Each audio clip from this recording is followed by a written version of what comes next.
প্রাথমিক জিজ্ঞাসাবাদে ঘাতক আরিফের কাছ থেকে আমরা জানতে পারি যে মূলত ঋণের টাকা আদায়ের জন্যই সে মামির বাসায় প্রবেশ করে এবং ধস্তাধস্তির এক পর্যায়ে তাকে সজোরে আঘাত করে এবং তাকে প্রকৃতপক্ষে ওই সময় তাকে খুন করার কোনো উদ্দেশ্য ছিল না, কিন্তু ঘটনার পরিক্রমায় সে পরবর্তীতে নিহত হয় বলে আমরা ধারণা করছি। জেলার ফুলবাড়ি থানার দক্ষিণ তালবাড়িয়া গ্রামে একটি নৃশংস হত্যাকাণ্ডের ঘটনা ঘটে। ভিকটিম কাজল, তিনি একজন প্রবাসী স্ত্রী।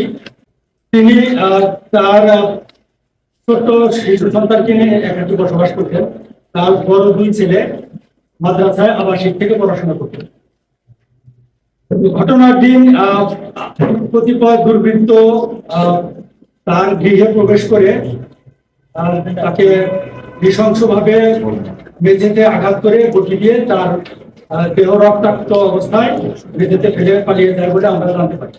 পরবর্তীতে পুলিশের পাশাপাশি র্যাপিড অ্যাকশন ব্যাটালিয়ন 7 এর হেলিকপ্টার একটি দল আমরা ছায়া তদন্ত শুরু করি। আমরা প্রাথমিকভাবে ছায়া তদন্ত করে আমরা কিছু সন্দেহভাজন ব্যক্তি তালিকা প্রণয়ন করি। আমাদের সন্দেহ তালিকায় এই আসামি আরিফ সেই প্রধান সন্দেহভাজন হিসাবে আমাদের বিবেচনা আছে। পরবর্তীতে গত রাত 11টা থেকে আজকে ভোর 7টা পর্যন্ত আমরা একটি অভিযান পরিচালনা করি। আমরা কয়েক দফার অভিযানে ঘাতক আরিফকে গ্রেপ্তার করতে সক্ষম হই।